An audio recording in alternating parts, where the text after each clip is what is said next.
Sometimes life brings us to a moment we didn't plan for, a moment when we're tired, unsure, or quietly carrying a weight no one else sees.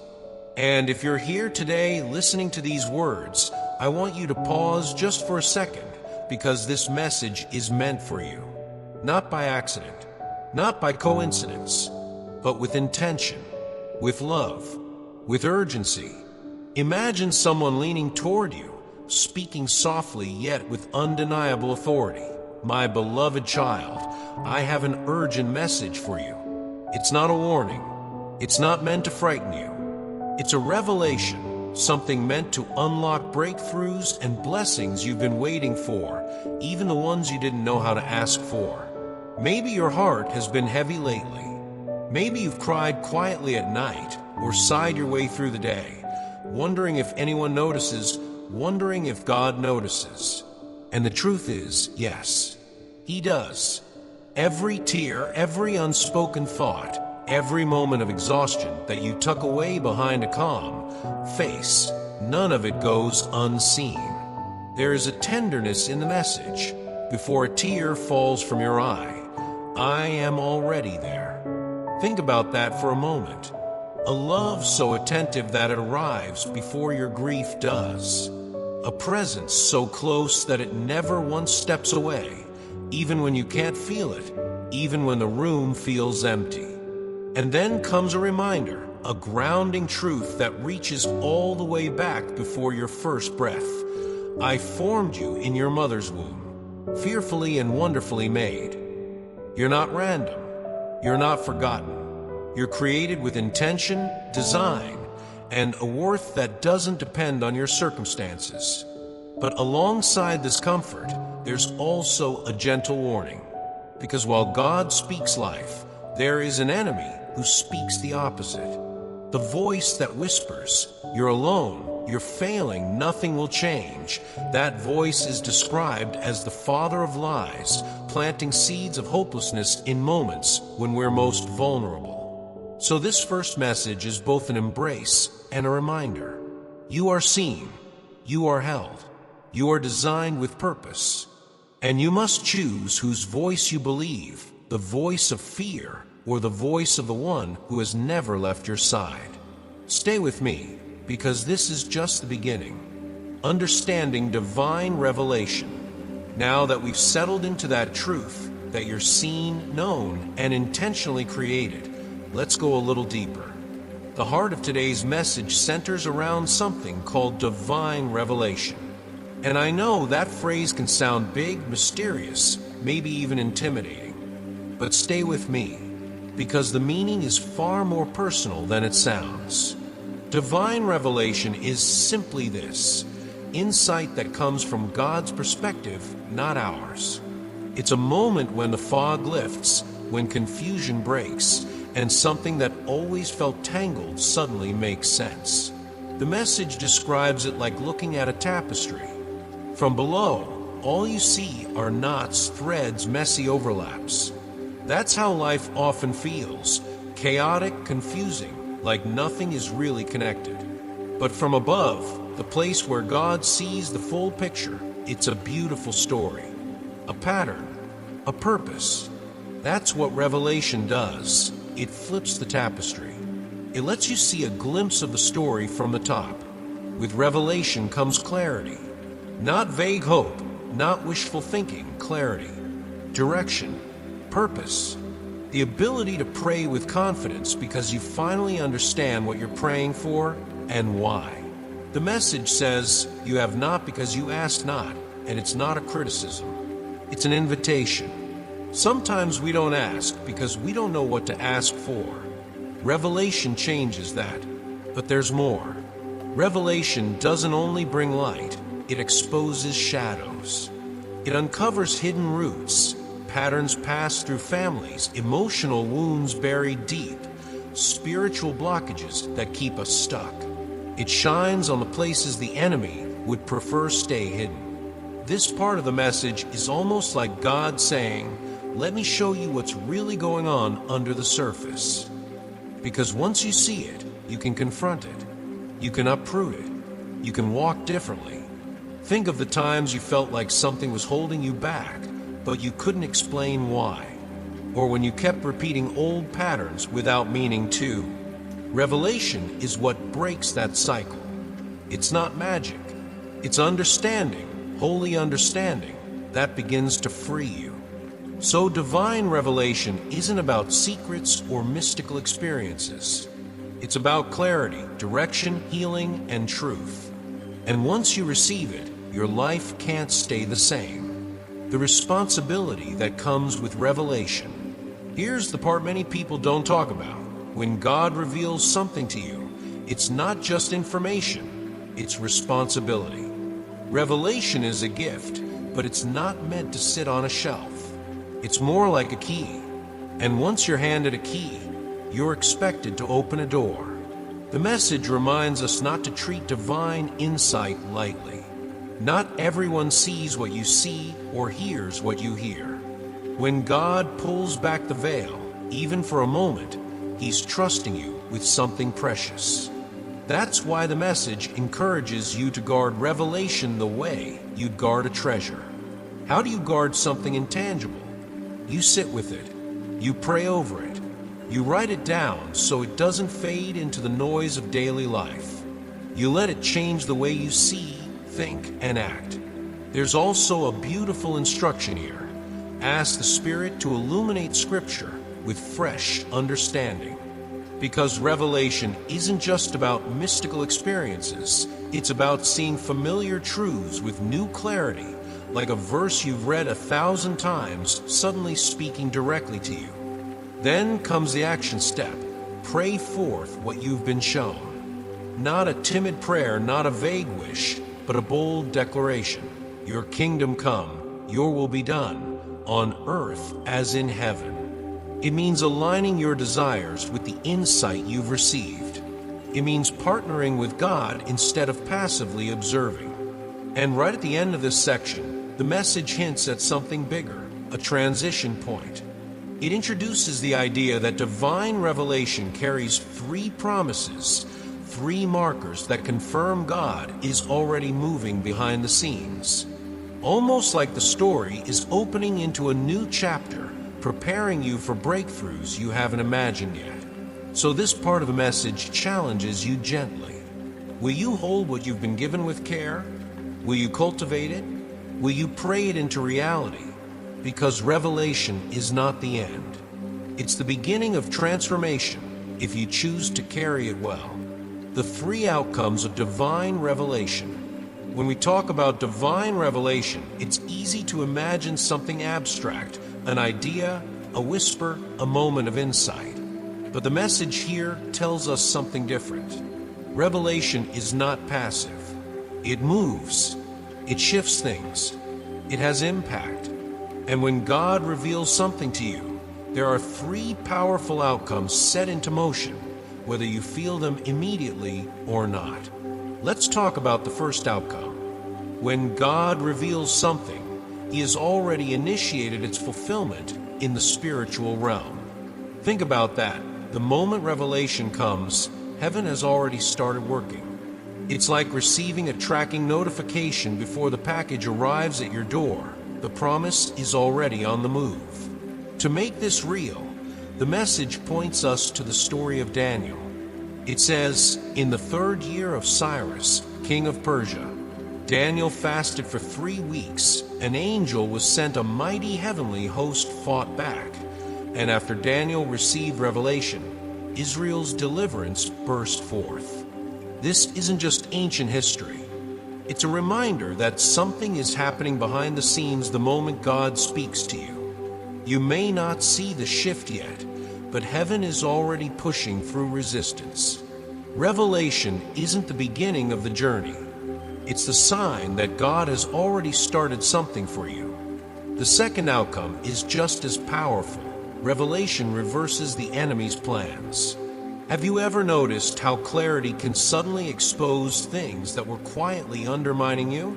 A lie you believed, a pattern you didn't question, a situation that felt normal until the truth came in and shattered the illusion. Revelation makes the enemy's strategies collapse under their own weight. The message puts it beautifully. The enemy's words boomerang back void of power, traps dismantle before you step into them, and your vision becomes sharper, wise as a serpent, gentle as a dove. That's not paranoia, that's awareness. Spiritual clarity isn't about seeing demons in every shadow. It's about recognizing that not every obstacle in your life is random. Some were set against you, and revelation gives you the foresight to walk right past them, unharmed. Then we come to the third outcome. When you pray according to the revelation you've been given, the impossible shifts into possibility. There's a phrase and message, the bowls of heaven tip, meaning breakthroughs stored up finally pour out. Divine reversals shift circumstances instantly. Imagine a situation that felt stuck for years suddenly breaking open, not slowly, but decisively. This kind of prayer isn't quiet or hesitant. It's persistent, tenacious. It refuses to quit until heaven touches earth. And the message encourages you. Ask boldly. Dream bigger than what you've been taught is reasonable. Heaven's reserves, it says, cannot dry up. That's a profound image. One drop from the storehouse of God could fund 1,000,000 lifetimes. So what do these three outcomes tell us? They tell us that revelation isn't just a spiritual moment, it's a turning point. It's God telling you what's already unfolding, what He's overturning, and what He wants you to pull into reality through bold, aligned prayer. Revelation is both a promise and an invitation. And when you understand these three outcomes, your whole posture toward God and toward your own life begins to shift. A call to prayer, blessing, and heavenly inheritance. Now that we've explored how revelation works and what it sets in motion, the message shifts into something even more intimate, an invitation, a call, a reminder that God is not withholding anything from you. Rather, He is urging you to ask, to seek, to open yourself to blessings far greater than what you imagine you deserve. This section begins with a powerful encouragement. Ask for healing. Ask for miracles.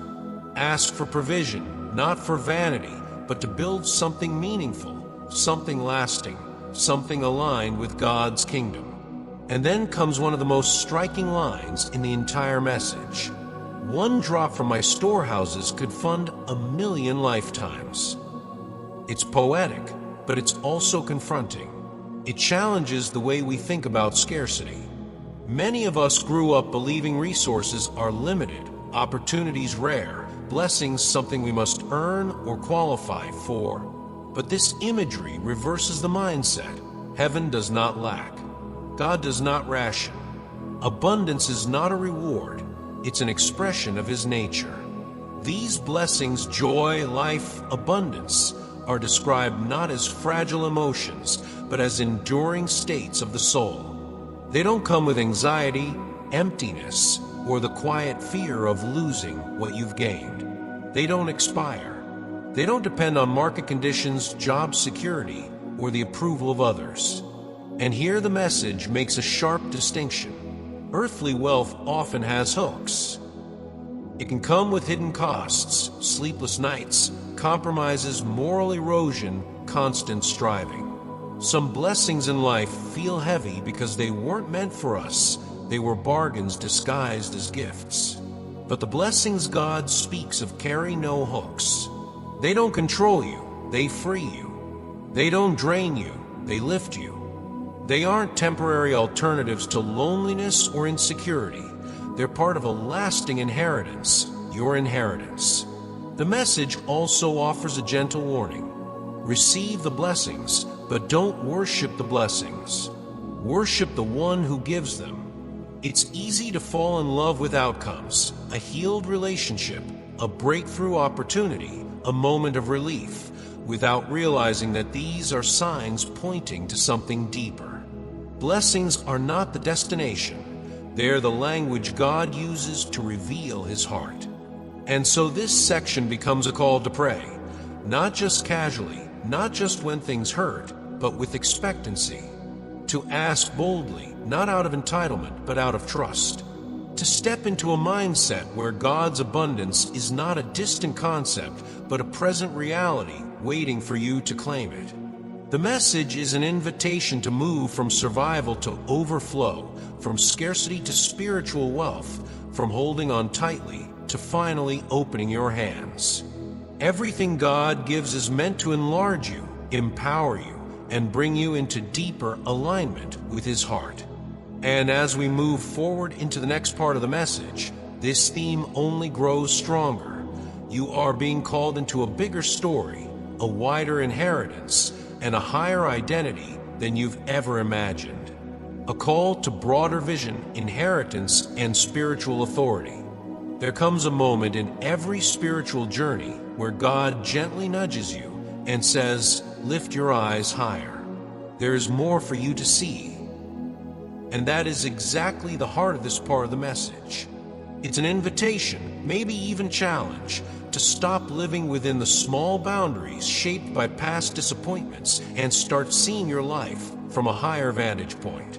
You're being told, "I have worlds to show you." Not just a blessing, not just an answered prayer, but worlds, possibilities, callings, gifts, assignments, and destinies that you haven't dared to imagine because you thought they were for someone else. But what if they were always meant for you? What if you've lived most of your life thinking too small? Along with that invitation comes a profound promise. I have made you heir to it all. This isn't poetic exaggeration. It's a reminder that you're part of a spiritual lineage, one that carries authority, purpose, and legacy. You're not walking through life as a beggar trying to earn scraps of blessing. You're an heir learning how to receive what has already been written into your story. Of course, every step toward purpose meets resistance. The message acknowledges that the enemy tries to interfere. Obstacles appear. Delays happen. The path seems unclear at times. But these moments aren't proof of abandonment. They're confirmation that what you're stepping into has weight, significance, and heavenly backing. And God makes it clear, the enemy will be defeated. The angels are already at work, moving in alignment with His command. And then comes one of the most empowering reminders in the whole message. Use the authority I have invested within you. Think about that. You're not walking into challenges unarmed. You're stepping in with authority, with spiritual inheritance, with a position described as seated with Him in the heavenlies. It means you're not fighting from the ground up. You're speaking from a place of victory, identity, and alignment. So this part of the message becomes a call to rise into who you really are, to stop shrinking, to stop assuming you're powerless. You're not. You're an heir, called into a larger story, equipped with authority, and surrounded by heavenly support. And God is inviting you to step into that reality now. The evidence of walking in revelation. When someone begins to walk in true revelation, their life starts to shift in ways that are impossible to fake. Old limits fall away. Doors that stayed closed for years suddenly open. Patterns that kept repeating break apart. It's not subtle, it's transformative. The message begins by painting this shift vividly.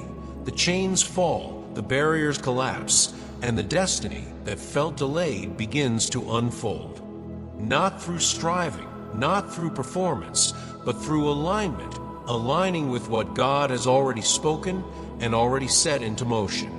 One of the most beautiful images here is the exchange God promises. Garments of praise for the spirit of heaviness. It's a symbolic way of saying your inner atmosphere changes. You stop carrying the weight of old disappointments as if they're part of your identity. Instead, joy, real joy, the kind that doesn't evaporate when circumstances shift, begins to anchor you. There's also a promise of double recompense and everlasting joy. These aren't shallow comforts. They speak to restoration, restoring years that felt wasted, emotional spaces that felt empty, dreams that felt buried. It's God saying, nothing you've been through will be wasted. I will return more than what was lost. Then the message widens its scope. God speaks of sending visions, dreams, and messengers, divine guidance designed to clear the path ahead. There is urgency in the phrase, I watch closely over my word to perform it without delay. It means you're not following a distant God. You're walking with a present one, active, attentive, fully engaged.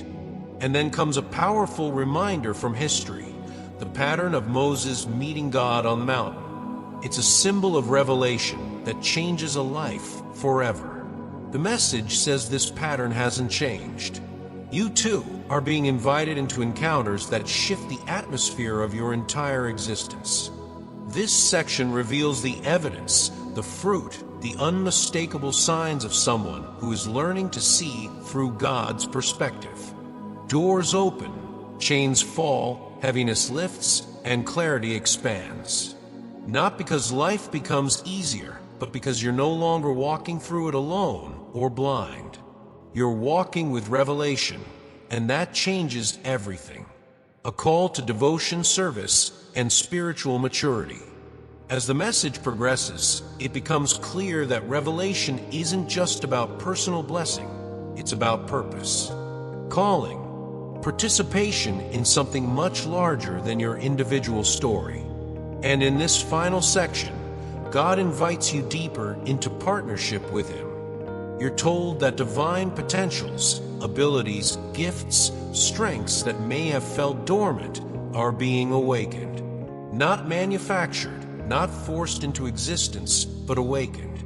That awakening comes with an elevation of spiritual authority, a lifting of your inner stature, a reminder that you're meant to stand tall, not shrink back. And this isn't just for your benefit. The message says your light, your transformation, your renewed identity will become a beacon. It will draw in the weary, the discouraged, the lost. You become a shelter, a source of refreshment, a living testimony of what divine partnership looks like. Then comes a significant revelation. The shaking has begun. Not a shaking meant to destroy, but to strengthen, to clarify, to separate what is fragile from what is eternal. And while the world trembles, your strength grows, not through force, but through stillness and confidence. Your words begin to carry weight. Your presence becomes grounding. You speak life into tired hearts. And then, with unmistakable clarity, comes the call. Ascend and take your place. It's not a poetic flourish. It's an invitation into destiny. It means step into maturity. Step into purpose. Step into the role only you can fulfill. A spiritual visitation is near. A divine outpouring is approaching, and you're being prepared, shaped, and positioned to be part of that movement. This final section reminds you that the journey isn't just about receiving blessing, but becoming a conduit of blessing. Not just hearing revelation, but embodying it. Not just being filled, but overflowing. It is a call to rise, higher, deeper, truer, into the person God always intended you to be.